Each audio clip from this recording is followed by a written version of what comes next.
করার থেকে ওসমান হাদির মতো 2 মিনিট জীবন নিয়ে বেঁচে থাকা বেশি সম্মানের। আপনি চাইলে ওসমান হাদি হইতে পারবেন না, আমি চাইলে ওসমান হাদি হইতে পারবো না।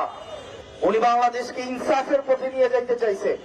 আমরা ব্যক্তি স্বার্থে, দলীয় স্বার্থে, সিটের স্বার্থে, ব্যবসায়িক স্বার্থে, একটা টিভি চ্যানেল পাওয়ার জন্য, একটা গরুর হাটের জন্য, একটা বাজারের ইজারার জন্য, একটা থানা কমিটির জন্য, একটা জেলা কমিটির জন্য, ইউনিয়ন সভাপতি হওয়ার জন্য নিজের মেরুদণ্ড বিক্রি করে দিয়ে আমরা সেবাদাস হয়ে থাকতে চাই।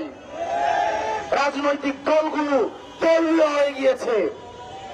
আমরা আওয়ামী লীগের সাথে এখন সবাই পরকিয়া করি।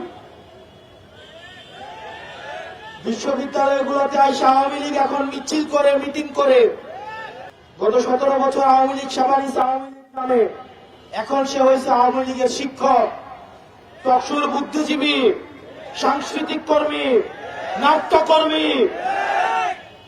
ফ্যাসিস্টের কোন ধরনের বাংলাদেশে কোন স্পেস হবে না, সে যেই নামেই থাকুক না কেন। এখন যে গুলশানের জাতীয় পার্টি নামে এই কুলাঙ্গাররা আবার ঐক্যবদ্ধ হচ্ছে, ওসমান হাদি ভাইয়ের রক্তের শপথ, ওদেরকে বাংলাদেশে 1 ইঞ্চিও জায়গা দেওয়া হবে না।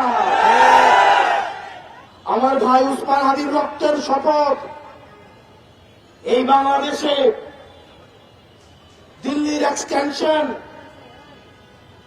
ইন্ডিয়ার আধিপত্য এই বাংলাদেশে কোন ফর্মে, কোন ব্যক্তির মাধ্যমে, কোন ইনস্টিটিউশনের মাধ্যমে, ট্যাক্সিজীবীর মাধ্যমে, পেশাজীবীর মাধ্যমে এই বাংলাদেশে কোনদিনও আরো ঢুকবে না। আপনাদের ঐক্যবদ্ধ থাকতে হবে। আপনি নানা মতের হইতে পারেন, নানা পথের হইতে পারেন, আপনি ডানপন্থী, বামপন্থী, মধ্যপন্থী, আপনি যেই পন্থী হন না কেন, আমাদের একটা জায়গায় আমাদের এক হইতে হবে।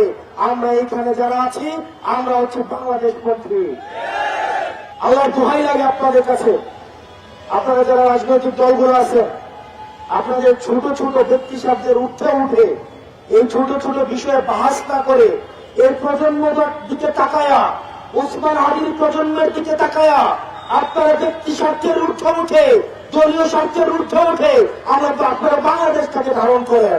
কারা কারা ইন্ডিয়ার সেটেলমেন্টে এসে ক্ষমতায় যাইতে চায়, কারা কারা আমেরিকাকে মেনটেন করে, চীনকে মেনটেন করে। বাংলাদেশের ক্ষমতা নির্ধারিত হলো বাংলাদেশ থেকে, সীমান্তের বাইরে থেকে বাংলাদেশের ক্ষমতা নির্ধারিত হবে না, হইতে দেওয়া হবে না। আওয়ামী লীগ এবং ইন্ডিয়ার প্রশ্নে আমাদের একটা সেটেলমেন্টে আসতে হবে। আপনি তলে তলে পরকিয়া করবেন, রাতের অন্ধকারে ব্যবসা করবেন। আওয়ামী লীগের সাথে কার কার ব্যবসা ছিল আগে আমরা জানি না, কিন্তু ভোটের যত ভোটাররা আসতেছে আমরা তার সাথে আন্তরিকতা করতেছি।